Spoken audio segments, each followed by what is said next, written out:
Well, 1 year ago today, Hamas launched its attack on Israel, marking the start of a devastating year-long war that has seen tens of thousands of innocent people killed, millions displaced and a world divided.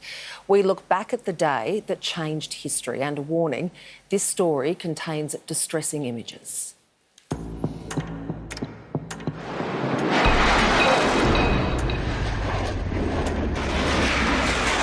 began at dawn.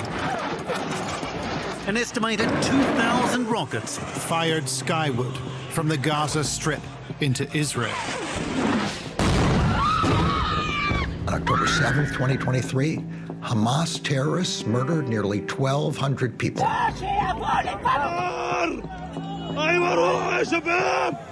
In an unprecedented surprise attack, the militant Hamas rulers of Gaza sent dozens of fighters into Israel by land, sea, and air. The resistance was so underwhelming from a Hamas point of view that they had absolute freedom to maneuver. A terrible intelligence failure.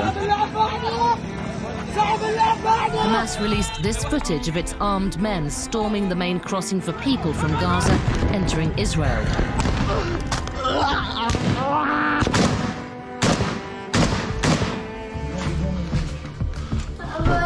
A terrified family, held at gunpoint by Hamas. And kidnapped hundreds of civilians.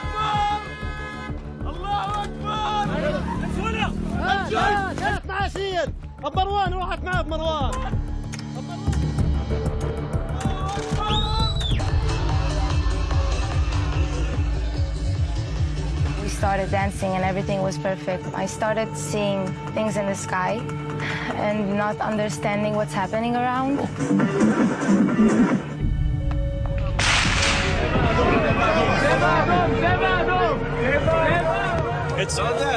The part is over.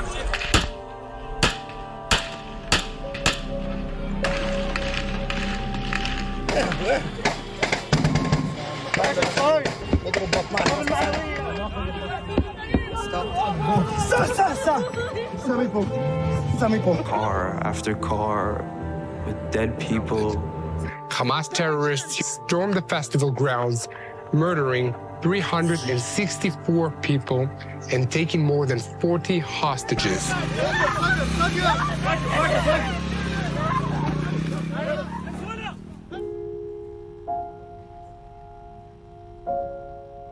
He loves music, and music is part of him. It's not just something that he loves to do. It's physically part of him. I'm Edith Oil, and I'm Alon Oil's mother. Alon turned 23 on the 10th of February in captivity.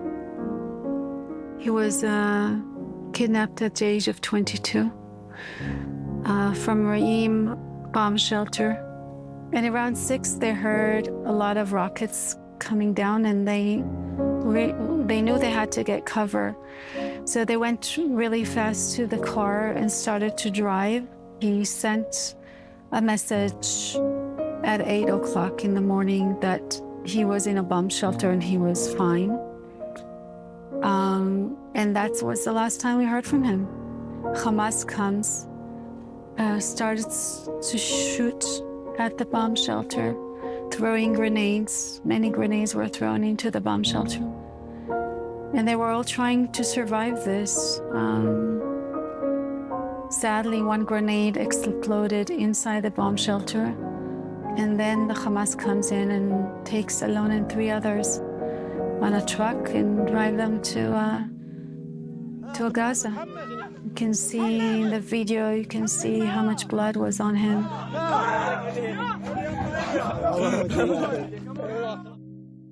I knew that I have no control over what's going with Alon, that Alon is going through something that I have no control over.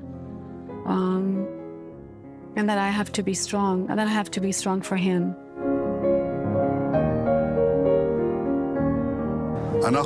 Citizens of Israel, we are at war.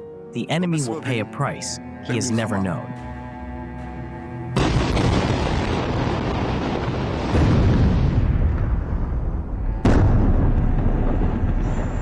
what we are seeing is an onslaught on civilians, the breakdown of humanitarian systems, and profound disrespect for both international law and international humanitarian law.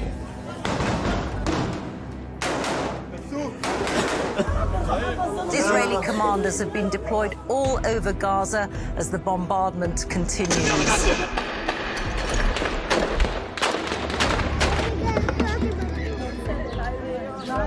Tens of thousands have been killed. Almost 70% of them women and children. Israeli missiles striking at the heart of Beirut.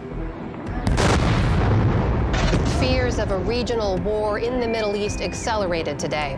Iran is bracing for an Israeli response to yesterday's unprecedented ballistic missile barrage against Israel. There is nowhere in the Middle East Israel cannot reach. There is nowhere we will not go to protect our people and protect our country.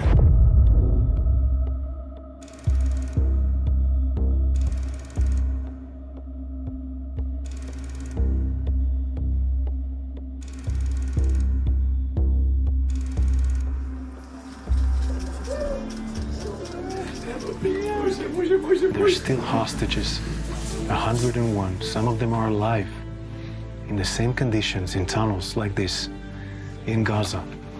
And we need to do everything we can, in all the means we can, to bring them back home alive. I know this in my bones. I know, of course, he is alive.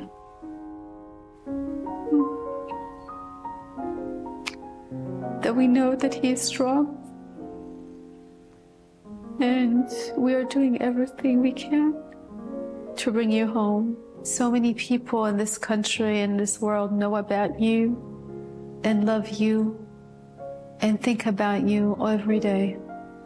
And they're sending you so much love. And you'll get through this, and we'll be with you every step of the way, always. Aviva Siegel and her husband Keith were taken hostage from their home in southern Israel by Hamas during the attack on October 7. Aviva was released in a hostage deal after 51 days in captivity. Her husband remains in Gaza. And Aviva has been good enough to join us now from Tel Aviv. Aviva, this must be an incredibly painful day for you. How are you doing? It's the worst. It's the worst ever. To think about Keith and all the hostages there for a year, a whole year, not a day, not a month, but a year. And they're there trying to survive and keep alive. Well, I know that I'm doing everything I can to bring them back home. And it just breaks my heart to think about Keith. You know, everybody looks at the picture of Keith, and he does not look the same. He's going to come home like a skeleton, because he loses weight so quickly, and I'm so worried about him. I know that the hostages are just lying underneath the ground and trying to figure out if they're going to live. And that's the worst thing that anybody can go through. Aviva, can you take us back to that day on October 7 last year? Exactly what happened to you and your husband Keith? On the 7th at 6:30, we ran to our little shelter with our pyjamas. We were woken up for the first alarm, and we were sitting there while I was shaking for 4 hours. The Hamas terrorists were killing people on Kibbutz Gaza. For 4 hours, they killed 64 people that I know. My whole neighborhood is all kidnapped or murdered, while we heard the Hamas shooting the house, and then there's steps in my house next to the door that I was sitting in, and they just opened the door. And in such a brutal way, they started screaming at us, and they took us, they pushed us, they broke Keith's ribs, and they shot us. And one of the bullets hit Keith's hand. So we arrived in Gaza while Keith was bleeding and sore. He couldn't hardly breathe. And I just wanted to scream, and Keith wanted to scream. What on earth are we doing in Gaza with our pyjamas? I know this might be difficult, but can you explain to us a little of what it was like to be a hostage in the hands of those terrorists? There was violence all the time. All the time. If it was when they broke Keith's ribs, when they shot us and they shot Keith, when they pulled my hair and pushed me, when they put black material on our eyes and told us to go downstairs while you can't see anything, while they were starved, while they ate in front of us, and not bring us water while they drink water and there's water in the tap, and touch the girls and hit the girls and beat them and scream at us. All of us just tried to survive. Every minute, something worse happened. And to tell you the truth, there were so many moments that were so bad that I just wanted to die. I just wanted to die. I just prayed to God that I'd die before Keith, because we both suffered and we felt death coming very, very close to us. What was it like to get your freedom back after all of those days? If anybody thinks that I've got my freedom back, I haven't got my freedom back. Keith and the hostages are still there. I'm with them all the time. I'm worried about them. Who is going to be the next one?